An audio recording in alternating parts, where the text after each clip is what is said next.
tal amigos? Nuevamente con ustedes José Lara, portavoz y presidente de Adelante Reunificacionistas de Puerto Rico y España, con otro informativo más de Adelante TV Noticias para hoy domingo 15 de agosto. Estamos en una serie hablando sobre la música negroide de Puerto Rico, o de influencia negroide en la música puertorriqueña, sería un poco más correcto decir. Damos comienzo a una pequeña pausa dentro del discurrir de ese tema para hablar sobre la colonia de Puerto Rico. ¿Qué tipo de colonia? En estos días, mucho más que nunca antes, seguimos escuchando gente en todos los medios en Puerto Rico pronunciándose con relación al asunto de que Puerto Rico es una colonia.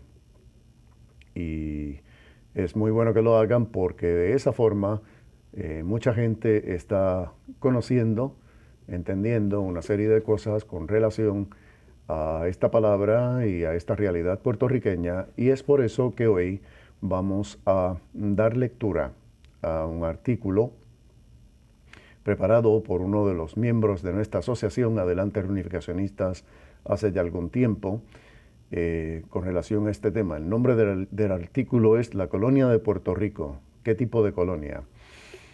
Y este artículo ya tiene un poco de tiempo porque se viene haciendo a este tema muy actual hace bastante tiempo ya.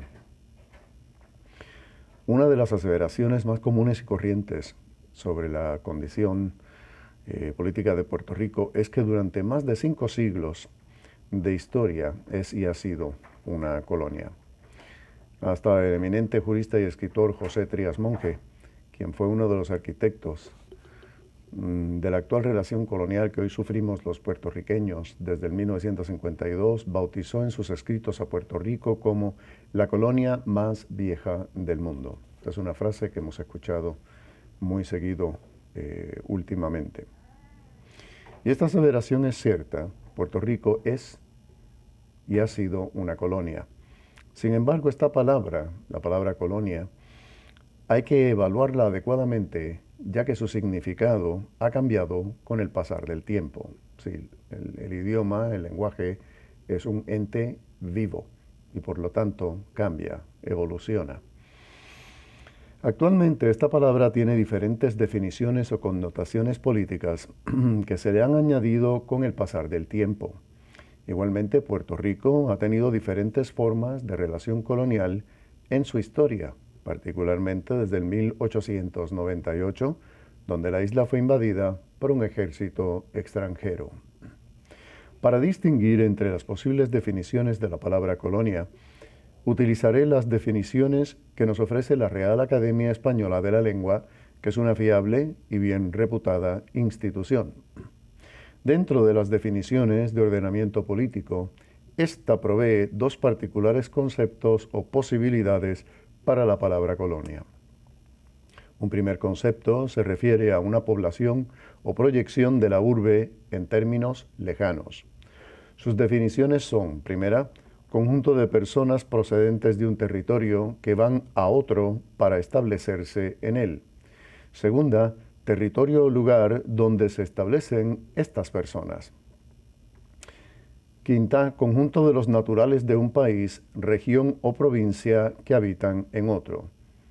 En adelante llamaremos a este tipo de colonia, colonia de población, porque es gente de una parte que vienen a poblar otra. El segundo concepto, uno más reciente, se refiere a un dominio o conquista territorial de explotación.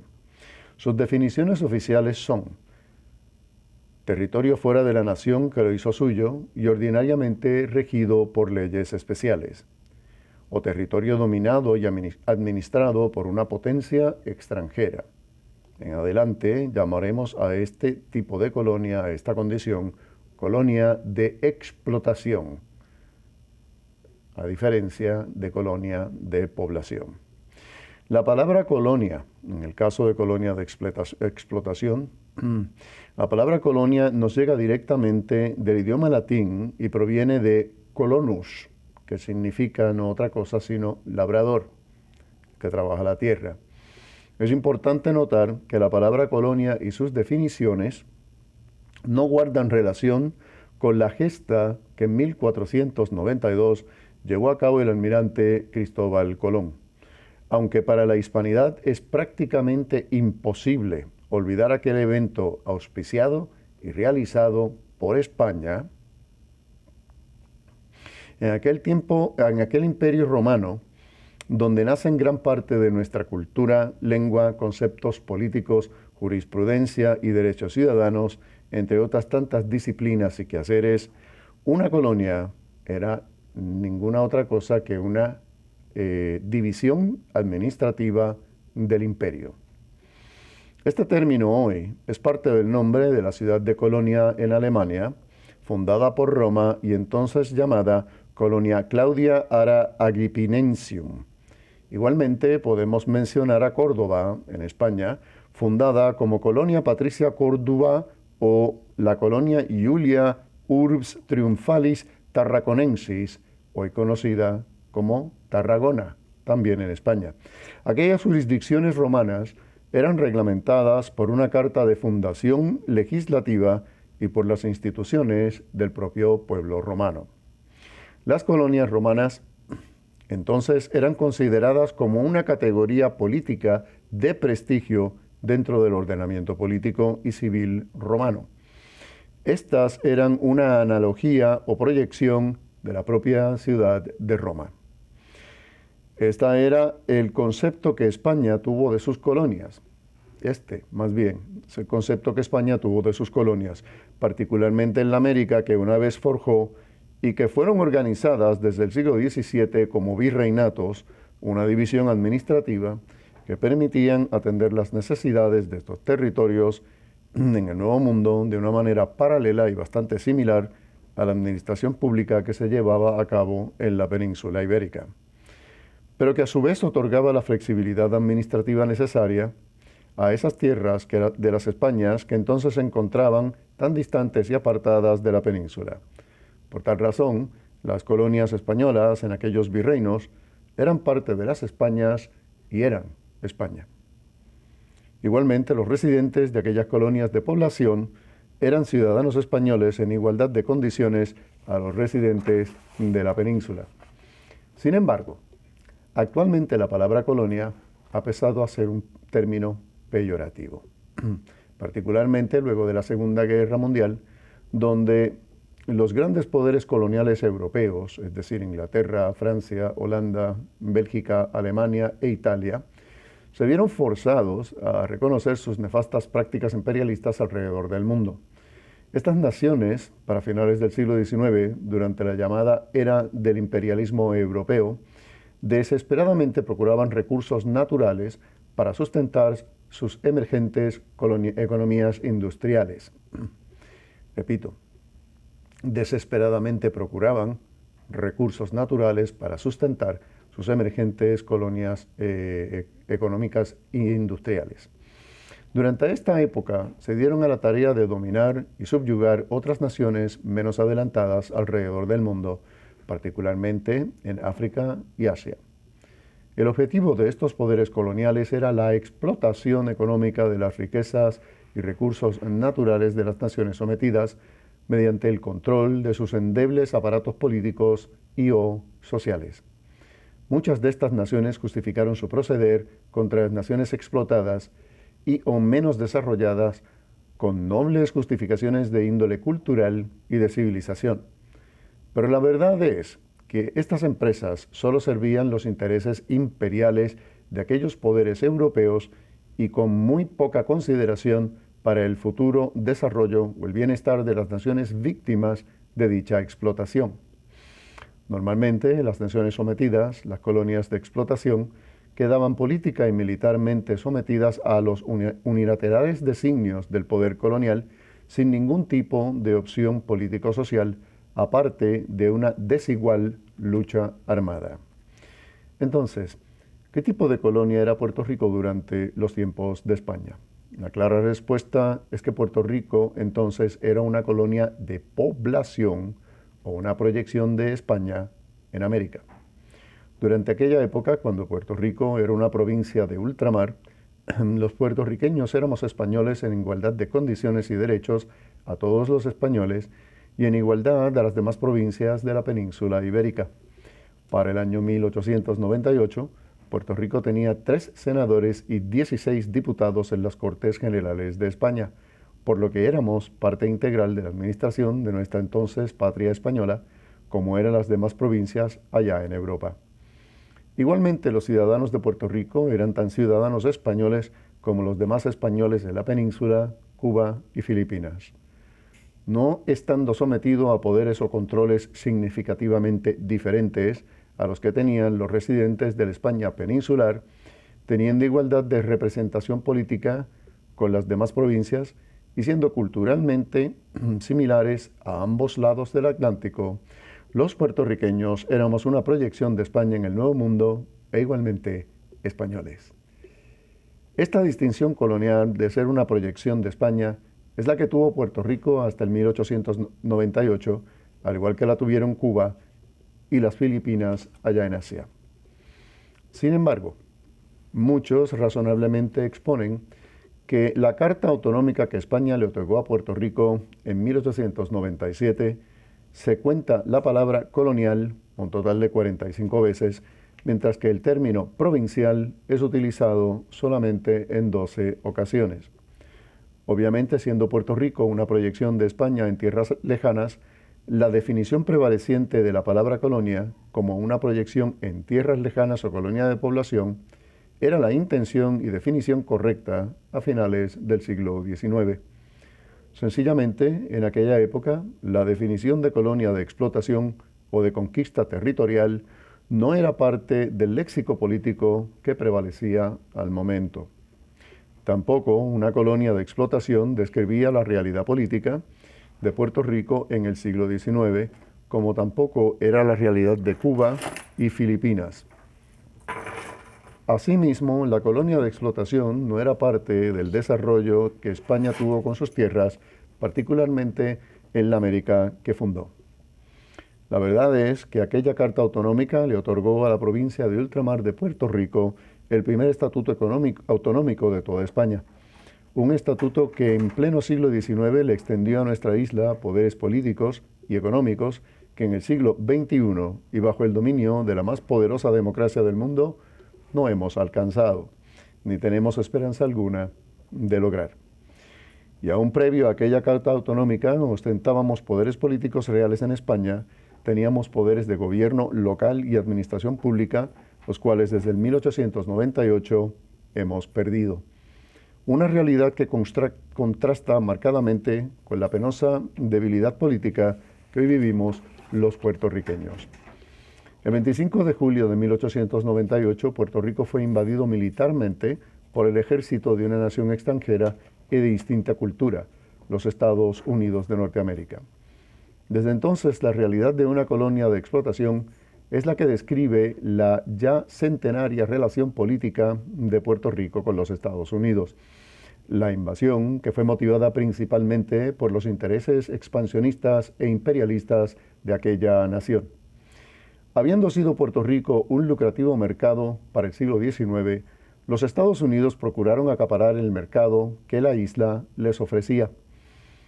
Expandieron y desplazaron los hacendados a favor de los grandes intereses comerciales que entonces existían para la producción de azúcar de caña.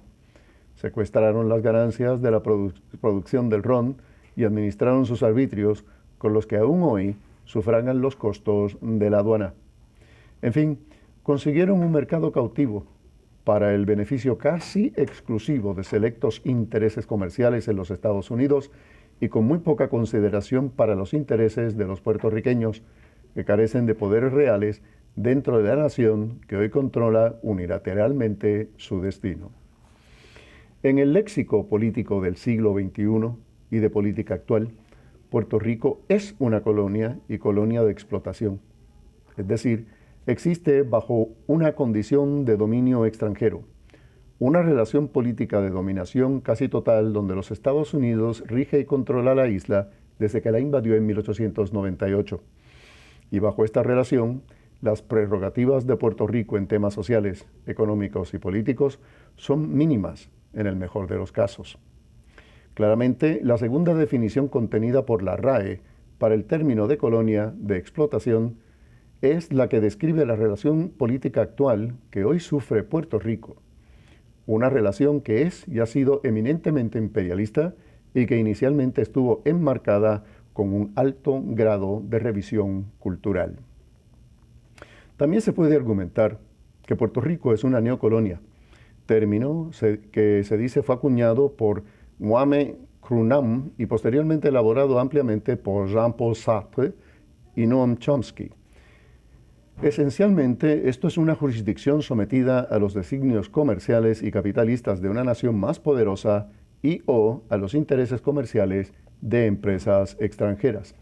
Una situación que acaba comprometiendo el bienestar y desarrollo futuro de la nación dominada. Y ciertamente Puerto Rico cumple con los requisitos de esta definición.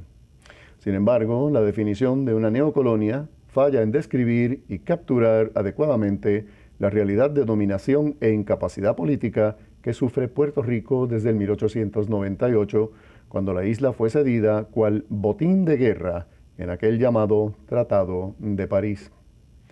Desde entonces, la realidad política ha estado anclada sobre un dominio político total por parte de un invasor extranjero y con un sometimiento casi absoluto a los unilaterales designios del Congreso Federal bajo su cláusula territorial y sin ningún tipo de voz o poder político real dentro de esa estructura de poder. Por lo tanto, el control económico y comercial que sufren las neocolonias, en el caso de Puerto Rico, es solo la inevitable consecuencia de la dominación política directa que sufre desde el 1898. La realidad de una colonia de explotación en pleno siglo XXI y bajo los auspicios de la democracia más grande del mundo. Habiendo visto los conceptos que abarca la palabra colonia, bien sea una colonia de población de la urbe en tierras lejanas o como colonia de explotación, podemos distinguir adecuadamente las diferentes relaciones coloniales que Puerto Rico ha tenido en sus más de 500 años de historia. Una realidad colonial, siendo parte de la nación que la forjó y en igualdad de condiciones a los demás ciudadanos. Otra realidad como un botín de guerra, el cual ha sido no más que un mercado cautivo para algunos intereses comerciales de la nación invasora. Por lo tanto, históricamente, Puerto Rico siempre ha sido una colonia, pero no siempre el mismo tipo de colonia. Mencioné al principio al licenciado Trías Monge. Aquí paso a añadir unas cuantas cosas que en su momento dijo José Trías Monge. Se puede decir que Puerto Rico es todavía una colonia de Estados Unidos por varias razones. Primera, las leyes de Estados Unidos aplican al pueblo puertorriqueño sin su consentimiento. Son las leyes de Estados Unidos que pueden anular disposiciones de la Constitución del Estado Libre Asociado. Sí, leyes de Estados Unidos, de su Congreso, pueden anular disposiciones de la Constitución del Estado Libre Asociado. Por otro lado, el presidente de Estados Unidos y funcionarios nombrados por él negocian tratados y toman acciones que afectan a Puerto Rico sin consultarlo. Es por esto que se puede decir que Estados Unidos tiene el poder, dado que Puerto Rico es de su propiedad, no es parte de Estados Unidos, es de su propiedad. Pueden regalarlo, pueden venderlo, pueden cambiarlo, hacer un trueque, lo que quieran, un intercambio, lo que quieran.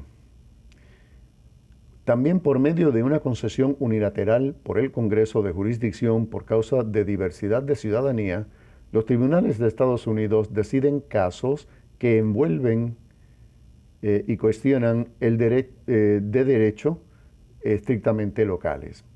No hay igualdad ni comparabilidad de derechos entre los ciudadanos de Estados Unidos residentes en Puerto Rico y los domiciliados en los Estados Unidos. El Congreso da por sentado que puede, unilateralmente, ejercer plenos poderes sobre Puerto Rico bajo la cláusula territorial de la Constitución de Estados Unidos, la que Puerto Rico está dentro de los llamados casos insulares.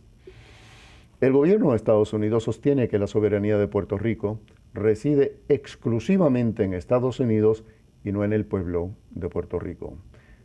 Permítanme repetir eso.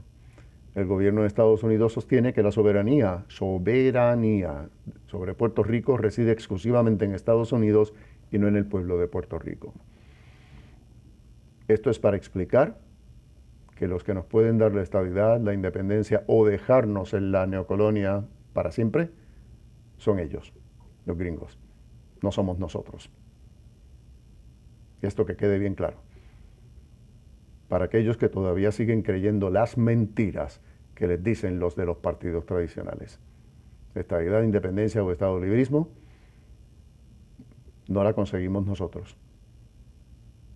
No la forjamos nosotros. Nos la imponen los gringos. Esa es la cruda realidad. Incluso si los tribunales sostienen que hay ahora un convenio de unión y que ese convenio abarca la Ley de Relaciones Federales, el consentimiento otorgado por el pueblo puertorriqueño en 1950, cuando aceptó la Ley 600 en un referéndum, es excesivamente amplio. El consentimiento a la aplicación irrestricta a Puerto Rico de todas las leyes federales pasadas y futuras, y no borra por ello la naturaleza colonial de tal arreglo. Para decirlo en arroz y habichuelas, el consentimiento de un esclavo a la esclavitud no lo hace libre. El hecho de que un esclavo consienta a su esclavitud no lo hace libre, sigue siendo esclavo. La conciencia de esta debilidad en la estructura del Estado Libre Asociado ha sido, junto con la insistencia de que el Congreso está investido con plenos poderes sobre Puerto Rico, lo que ha impulsado los intentos en los pasados 40 y pico de años de reforzar o mejorar el estatus del Estado Libre Asociado. Puerto Rico no juega papel alguno en la vida de la comunidad internacional como participante directo o indirecto en las decisiones tomadas por los Estados Unidos. Si Estados Unidos se mete en una guerra, Puerto Rico no tiene nada que decir con respecto a eso y sencillamente sus hombres tienen que ir a luchar por Estados Unidos. No hay en el mundo actual relación no colonial alguna conocida en la que los pueblos ejerzan tan vasto, casi ilimitado poder sobre el gobierno de otro pueblo. Finalmente, quienes en Estados Unidos y en Puerto Rico se aferran todavía a la extraña idea de que Puerto Rico se gobierna a sí mismo, simplemente no marchan a compás con el resto del mundo informado. No hay duda de que en el Caribe, en Hispanoamérica e incluso en las Naciones Unidas se considera a Puerto Rico como una colonia de Estados Unidos. Aquí se los dejo, piensen, debatan, discutan. Déjennos sus comentarios al pie de la página. Por favor, no olviden suscribirse. No olviden suscribirse, eso también lo pueden hacer al pie de la página, que es bien importante para que podamos seguir llevándoles estos informativos. Nos veremos la semana que viene. Gracias por su atención, espero que les haya gustado este vídeo. Este ha sido José Lara, portavoz de Adelante Reunificacionistas de Puerto Rico y España, con nuestro informativo Adelante TV Noticias para hoy, domingo 15 de agosto. Cuídense mucho y que estén bien.